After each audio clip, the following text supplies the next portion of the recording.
What would you guys play in this position? I played this game against a 2100 on chess.com recently, a strong player. And in this position, white has a crucial move to take over the game.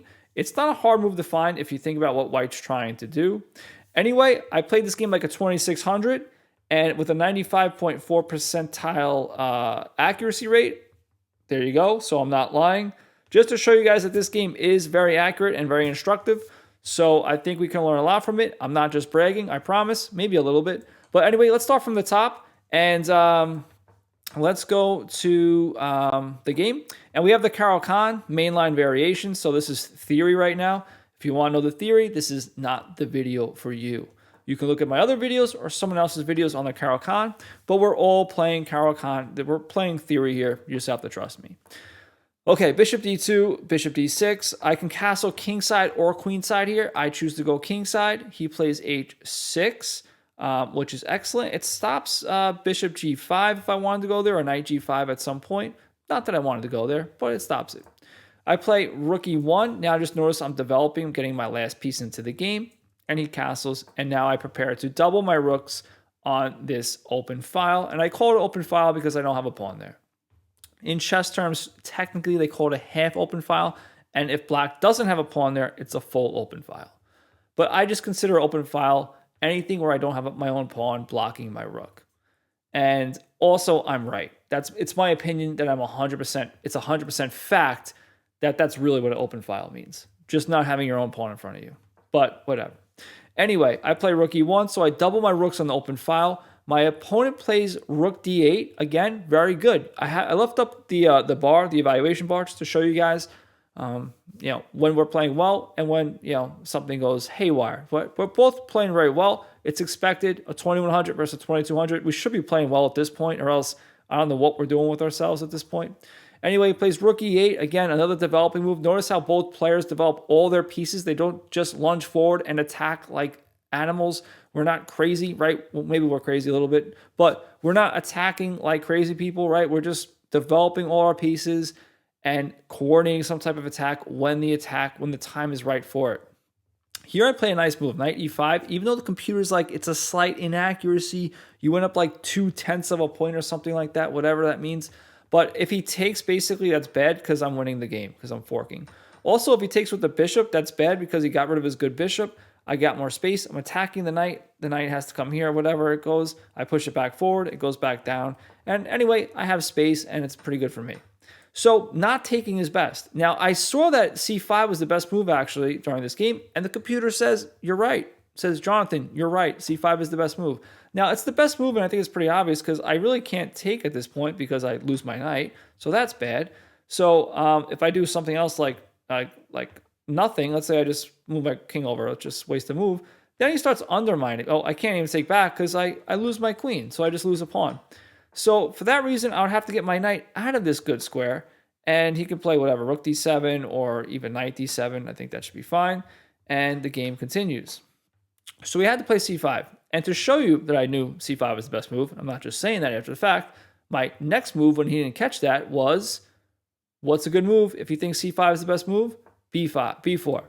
Now b4 puts a clamp down, or a bind, as they say, on this square. Now c5 doesn't make any sense. If you play c5 now you look silly, right? So now you look silly, and now you have to do something else with your life, and chess is not for you. And there you go.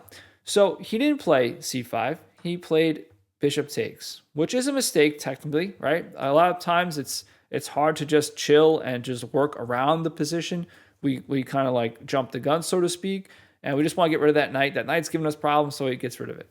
And that's why I put that knight there, to do just that, to induce him to give me his bad bishop. One of the reasons why my knight was there. I take back with the pawn. Now my pawn's taking up more space. It's also winning an initiative, which is very important. The only good square for the knight to go is here, so he goes there. Knight d5 is best, and I push. Now I push because having space in chess is a pretty, good advantage to have. So I take space. He can't take this pawn. I didn't undefend it because my bishop's protecting it. Oops, I just showed you guys the rest of the game. Well, the end of the game. Doesn't matter, though. The end of the game doesn't really matter. It matters how we got to the end of the game, honestly. So let's just go back and forth. Sorry about that. So here again, he takes, I take, he goes here, I push, and now he comes back, right? So he comes back to e7, and then I go rook e4. Now rook e4, what am I doing? It's technically a mistake by the computer. But again, when I say mistake, don't worry. If you're evaluating your games, don't worry about inaccuracies or mistakes. Worry about blunders. And don't worry about brilliant moves either. Just try not to blunder. If you try not to blunder, if chess was like an arcade game, that's the high score. Just try not to blunder. That's the thing you should be trying to do, right? If you're evaluating your games. Okay. So the point is, though, I want to go laterally at some point and attack the king. That's why I play rook e4. He brings his knight over, and I bring my knight to h5. Again, computer says inaccuracy. My knight wasn't really doing much, so I brought it to h5 to prepare some type of attack if I start sacrificing at some point and just bring more pieces towards my opponent's king. My opponent makes a waste of a move, which is also a mistake. And now I play queen c1. Now, queen c1 is a super obvious move. Even if you're not highly rated, you probably think, why on earth would you play queen c1? It looks pretty obvious. There's only one reason I'd play queen c1. And that's why I was hesitant to play this move, because it's obvious that I'm just coming forward, lunging forward at this piece, right? Why would I bring my queen backwards to c1? I'm just trying to do some type of sacrifice, right? Now, the computer actually says it's best, which I was surprised because I feel like it's an obvious move, and king h7 just defends it. And king h7 is the best defense. However, my opponent here did not play the best defense. And again, this is an important thing in chess to realize is you want to play a good sound defensive move, like where your opponent cannot kick your defensive piece off the square. So if you go king h7, I can't dislodge that king from h7. It's always defending this. But my opponent decided to play knight f5 because it looks better, I guess. I don't know. But knight f5 is not as good because it's defending the pawn, sure. So now I can't come in for the sacrifice. However, can we dislodge the knight? And this is where I came to in the beginning of the video. Now with this context, right, and how I described a narrative of the position and the narrative of the game and what's going on in the position, if you didn't find it before, I think you'll be finding it now. And that's a lesson in itself. You should be talking to yourself, not in real life, but in chess, and create some type of dialogue with yourself and try to explain yourself and rationalize the position in a logical, cohesive manner. And there you will find the moves that much easier if you do that. Trust me, chess will seem less mystical, less mysterious, and more obvious if you do that. So we have g4 here, which I'm sure everyone found. So all 12 of you watching this video found it, I'm sure.